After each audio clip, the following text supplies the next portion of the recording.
How many times, Priscilla, did you apply to take silk? Well, I was lucky. I only applied once and got it on the first application. It wasn't, in fact, my ambition, and I think there might have been a bit of tokenism in my appointment because a lot of males were urging me to take silk. I'd been 14 years at the bar, which was only just the time that most male barristers applied for the first time. And I was a bit reluctant, but got a fair bit of pressure from judges and from male colleagues. So I thought, oh, OK, well, I'll apply and I'll get knocked back the first time. Everyone does. But I didn't get knocked back, so I'm wondering whether it was time then to have a female at the private practice bar. Mary Gaudron, I know, had been made a silk a couple of years, or in fact 4 years prior to you in 1981, but she was also Solicitor General at the time, and she did say that it automatically came with the position, whereas as you were the first woman in private practice. So in a sense, I suppose Mary might have broken a little bit of ground, do you think? Well, she's right. It was automatic. The Solicitor General, if he or she wasn't a silk at the time they took the appointment, they would immediately get silk. I think if Jane Matthews had applied before me, she probably would have got silk before me.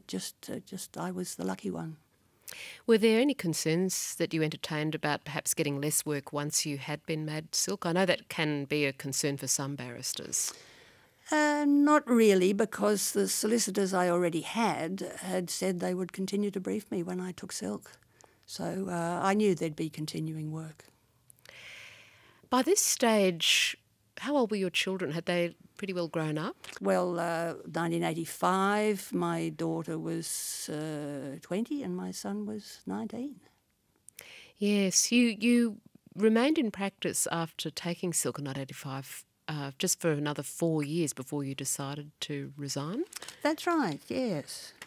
And was that mainly because you really felt it was time for a change? No, the workload was just enormous. We had a country property that was a weekend property, and we'd go there 2 weekends out of 3, but I really only had 1/2 day off. I'd take a briefcase full of books and papers. I was working 6 days and nights, and 6.5 days and 7 nights, and had half a day off. And I began to think, this is not the way to live. And the life of a judge didn't appeal. I had a number of offers to be a judge, and that lonely life just didn't appeal to me at all.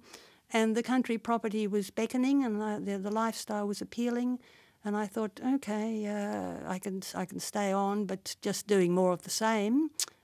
Yes, I'd like a change. And at that stage, my husband too was pretty much ready to move to the country.